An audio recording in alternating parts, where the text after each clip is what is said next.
The lovely wonders of nature are thoughts that remind me of love, happiness, and growth. As I was walking through the front campus, I saw the beautiful pink snapdragons that reminded me of the wonders and honors of growth with the senta, delicious fruit.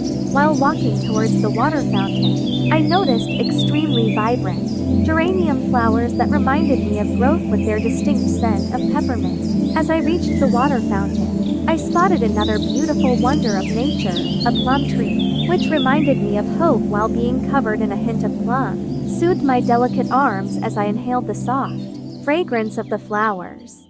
Romanticism is symbolized within the columns of Atkinson Hall, most ornate, decorated with acanthus leaves and scrolls. As romance is viewed as elegant and beautiful, the Romantic period began roughly around 1798 and lasted until 1837. The political and economic atmosphere at the time heavily influenced this period, with many writers finding inspiration from the French Revolution. Calls for the abolition of slavery became louder during this time, with more writing openly about their objections.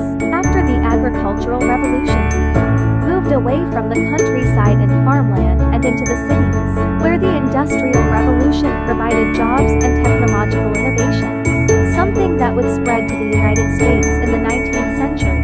Romanticism was a reaction against the spread of industrialism, as well as a criticism of the noble social and political laws and a call for more attention to nature. Although writers of this time did not think of themselves as romantics, Victorian writers later classified them in this way because of their ability to capture the emotion and tenderness of man. The start of Romanticism. Robert Burns is considered the pioneer of the Romantic movement. His most notable works are Auld Lang Syne, 1788, and Tam O'Shanter, 1791. Burns inspired many of the writers during the Romantic period. William Blake was one of the earliest Romantic period writers. Blake believed in spiritual and political freedom and often wrote about these themes in his works. Although some of his poetry was published before the official start to the year, Blake can be seen as one of the founders of this movement. His works, Songs of Innocence 1789 and Songs of Experience 1794, are two of his most significant. These collections of poetry are some of the first to romanticize children, and in these works Blake pits the innocence and imagination of childhood against the harsh corruption of adulthood, especially within the City of London. He was also known for his beautiful drawings, which accompanied each of these poems. Poetry. Scholars say that the Romantic period began with the publishing of Lyrical Ballads 1798 by William Wordsworth and Samuel Taylor Coleridge. This was one of the first collections of poems that transitioned from the more formal poetic diction of the neoclassical period. Poets of the period instead used everyday words that the average person could understand. The Romantic period saw more successful women writers, a precursor to their popularity in the Victorian era. The most significant female writer during this period was Jane Austen.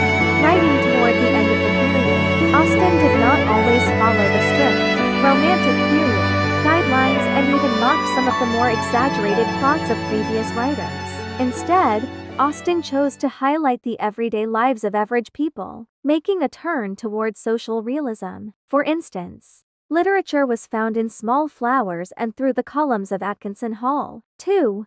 Jane Austen became one of the main writers of the Romanticism period, as she often mocked writers who wrote on romantic topics of the period. 3.